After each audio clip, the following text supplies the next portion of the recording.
તમામ વર્ગોનું ધ્યાન રાખતું બજેટ આ વખતે આદરણીય નાણામંત્રી કનુભાઈ રજૂ કરવાના છે। ગુજરાતની આશાઓ અને અપેક્ષાઓ ઉપર હંમેશા ગુજરાતનું બજેટ ખરું ઉતરતું રહ્યું છે। આ વખતે પણ ગુજરાતની પ્રજા માટે ઉદ્યોગ હોય, મહિલા બાળ વિકાસ કલ્યાણ હોય, આરોગ્ય હોય, શિક્ષણ હોય કે કોઈ અન્યત્ર બીજા ક્ષેત્રો માટે પણ ખૂબ સારું એવું બજેટ આ વખતે ગુજરાતનું દર વખતની જેમ લોકોની આશાઓ અપેક્ષાઓ સંતોષતું બજેટ આજે નાણામંત્રી શ્રી રજૂ કરવાના છે। અમે આપને બતાવી રહ્યા છે, એક તરફ બજેટ રજૂ કરવા જઈ રહ્યા છે સતત ચોથી વખત કનુ દેસાઈ અને બીજી તરફ કોંગ્રેસના ધારાસભ્યો વિરોધ કરી રહ્યા છે। તો આપ જોઈ શકો છો, આ બંને દ્રશ્યો ગાંધીનગરથી સામે આવી રહ્યા છે।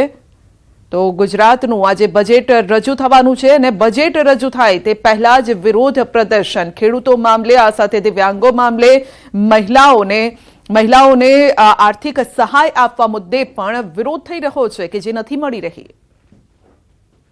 તો એક તરફ વિધાનસભા સત્ર અને બીજી તરફ વિરોધ પ્રદર્શન પણ અહીં ચાલુ છે। આજે બજેટ પણ રજૂ થવાનું છે, ત્યારે વધુ અપડેટ મેળવીશું સંવાદદાતા ગૌતમ પાસેથી। જી ગૌતમ, શું અપડેટ ત્યાંથી આવી રહ્યું છે ગાંધીનગરથી?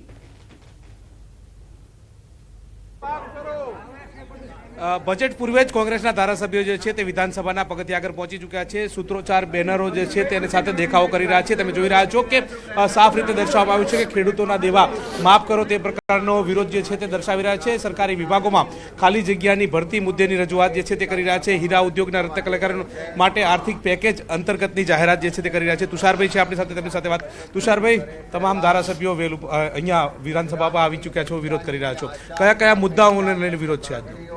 ખાસ કરીને ભારતીય જનતા પાર્ટીએ તાજેતરમાં જ યોજાયેલી વિધાનસભાની ચૂંટણી એ દિલ્હીની હોય, હરિયાણાની હોય કે મહારાષ્ટ્રની હોય, તો એમાં લાડલી બહેના યોજના અંતર્ગત 2500 રૂપિયા આપવાની બહેનોને વાત કરી હતી। તો અમારી માગણી એવી છે કે ગુજરાતની બહેનોને પણ 3000 રૂપિયા દર મહિને ગુજરાત સરકારે આપવા જોઈએ।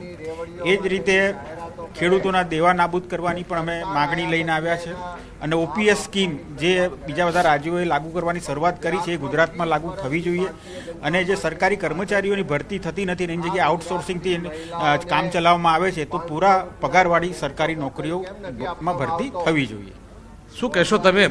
ખેડૂતોના દેવાની મુદ્દાની વાત કરી રહ્યા છો। આજે બજેટ કનુભાઈ દેસાઈ બજેટ રજૂ કરી રહ્યા છે ત્યારે ગુજરાતમાં ખેડૂતોની આવક બમણી કરવાની વાતો કરી રહ્યા હતા, પરંતુ ગુજરાતના ખેડૂતો દેવાના ડુંગર નીચે દબાઈ ગયા છે। કોઈ પણ પ્રકારની સહાય આપવામાં આવતી નથી અને ખેડૂતો દેવાના લીધે આપઘાત કરી રહ્યા છે। શું આપ વિધવા બહેનોને, દિવ્યાંગોને માસિક 6000નું પેન્શન આપો તે પ્રકારની વાત છે, શું આજનો મુદ્દો રહેશે તમારો? આજનો મુદ્દો, જ્યારે નાણામંત્રી બજેટ રજૂ કરવા જઈ રહ્યા છે ત્યારે અન્ય રાજ્યોની અંદર ચૂંટણીઓની અંદર જેમ ભારતીય જનતા પાર્ટીએ મોટી મોટી રેવડીઓ બાંટી છે, ત્યારે અમે આજના બજેટના અનુસંધાને સરકાર સાથે માગણી કરીએ છીએ કે એસટી, એસસી, ઓબીસી તેમજ લઘુમતીના જે બોર્ડ નિગમો છે એની અંદર રકમનો વધારો કરવામાં આવે, સાથે સાથે વિધવા વિકલાંગ જે આ રાજ્યની અંદર ભાઈઓ અને બહેનો છે એમને 6000 સુધીનું પેન્શન આપવામાં આવે, ખેડૂતોના દેવા માફ કરવામાં આવે, શિક્ષિત બેરોજગારોને મહિને ભથ્થું આપવામાં આવે। આવા વિવિધ મુદ્દાઓ સાથે આજે અમે નાણામંત્રી સમક્ષ આ બાબતનો વિરોધ વ્યક્ત કરી રહ્યા છીએ। રજૂઆત કરી હતી તમે અગાઉ બજેટ પૂર્વે, તો ત્યારે શું કીધું હતું અને આજે હવે વિરોધ કરી રહ્યા છો ત્યારે શું કહી રહ્યા છો? એ સમગ્ર ચર્ચા અમારા નેતાશ્રીએ એ વખતે કરી છે અને આજે અમે બજેટ પૂરેપૂરું સાંભળીને આગળની રણનીતિ અમારા વિરોધ પક્ષના નેતા અમિતભાઈ ચાવડા કહે છે એ પ્રમાણે આગળ વધીશું। ચોક્કસથી તો આજે તમામ બાબતો જે સાંભળી અને વિપક્ષના નેતા કહેશે તે પ્રકારની વાત તેઓ રજૂઆત કરશે। ઇમરાન ખેડાવાલા પણ આપણી સાથે, તેમની સાથે મુખ્ય કયા કયા મુદ્દાઓને લઈને આજે રજૂઆત કરવામાં આવશે? આજે બજેટ રજૂ થઈ રહ્યું છે તે પૂર્વે જ આપ આ વિરોધ પ્રદર્શન કરી રહ્યા છો? ચોક્કસ આજે ગુજરાત વિધાનસભાનું બજેટ જ્યારે રજૂ થઈ રહ્યું છે ત્યારે ગુજરાતના અંદર જે સમસ્યાઓ છે તે સમસ્યાઓ આજે અમે આપવાના છીએ અને ખાસ કરીને અમારા જે મુદ્દા છે કે બીજા રાજ્યોના અંદર જે લાભ મળતા હોય તે ગુજરાતના લોકોને પણ લાભ મળવા જોઈએ। જ્યારે ઇલેક્શન આવે છે ત્યારે જ્યારે રાજસ્થાનના ઇલેક્શન અત્યારે થયા, મહારાષ્ટ્રના ઇલેક્શન થયા, ત્યારે સરકારે જ્યાં યોજનાઓ બનાવી અને ત્યાં લાભ આપતા હોય ત્યારે ગુજરાતના 6.5 કરોડની પ્રજાને શું અન્યાય કર્યો છે એને પણ એ તમામ લાભ મળવો જોઈએ। ચોક્કસથી તો તમામ લાભ મળવો જોઈએ તે પ્રકારની વાત સાથે સૂત્રોચ્ચાર વિરોધ જે છે તે કરવામાં આવી રહ્યા છે. તમામ જે ધારાસભ્યો જે છે તે અત્યારે પ્લે કાર્ડ લઈ અને તમામ જે વિધાનસભાના જે પગથિયા જે છે તે પગથિયા ખાતે ઊભા છે અને ત્યાં આ પ્રકારનો વિરોધ જે પ્રદર્શન જે છે તે કરે છે. વાત એ પણ છે કે ખેડૂતોના દેવા માફ કરવાની હોય, લાડલી જે બહેનો યોજનાની વાત જે છે તે અન્ય રાજ્યોની અંદર લાગુ કરવામાં આવી છે, પરંતુ ગુજરાતની અંદર તેની સ્થિતિ નથી. તે મુદ્દાઓને લઈ અને પોતે વિરોધ કરી રહ્યા છે. લાડલી બહેનો અન્ય રાજ્યોની અંદર યોજના ચાલુ છે, ગુજરાતમાં માટે થઈને તમે શું અપીલ કરશો, શું રજૂઆત કરશો? ભારતીય જનતા પાર્ટીનું અહીંયા શાસન આવ્યા બાદ જે અન્ય રાજ્યોની અંદર લાડલી બહેનાની યોજના જે લાગુ કરી ત્યાં આગળ 2500 રૂપિયા આપવામાં આવ્યા. અમારી માગણી એવી છે કે આ રાજ્યમાં પણ ગુજરાતની બહેનોને પણ 3000 રૂપિયા આપવામાં આવે.